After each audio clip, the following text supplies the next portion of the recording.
All right, ladies and gentlemen, we're back with Real Estate Uncovered, episode number 10. And this week's video is just a continuance of last week's video, episode number 9. If you guys remember last week's video, episode number 9, I showed you guys how realtors will collude with other professionals to marginalize defects or be dismissive about them to get buyers to spend their money.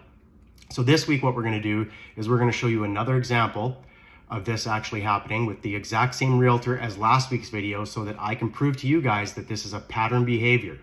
Okay guys, so we're gonna go through some images here so that I can show you the defect that we're talking about here that the realtor marginalized with another professional. I did this inspection back in April of 2021, and during my inspection, I noticed that the air conditioner was overfused. So I reported on it, reported back to the client. They obviously had an issue with it.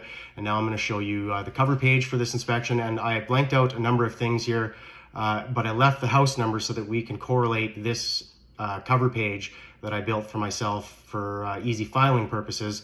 So we can correlate that with the contract page, which is next here. So you can see in the inspection address, 1015, that matches.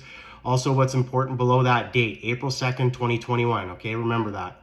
Next image is of the actual electrical page for that inspection. So you will notice 505, I circled overfused.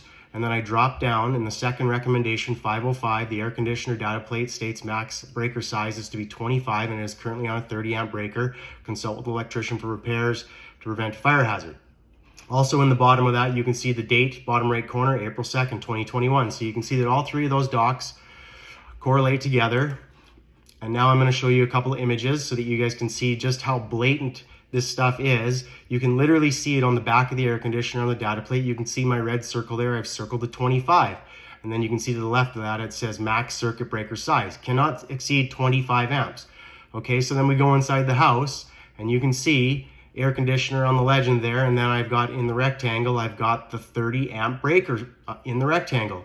So we know it's overfused. So after providing all of this documentation in regards to this defect, this overfused air conditioner, the realtor brought in their preferred electrician, right? This is an electrician that likely gets a lot of referral work out of this realtor, and so they want to keep the realtor happy. So the realtor brings in this electrician that they normally refer out for referral work, and the electrician says there's nothing wrong with it. Well, first off, the electrician never put anything in writing. It was just a verbal. But anyways, he did say that there was nothing wrong with it. So I get a phone call from the realtor griping and complaining that I'm wrong and I shouldn't have done this.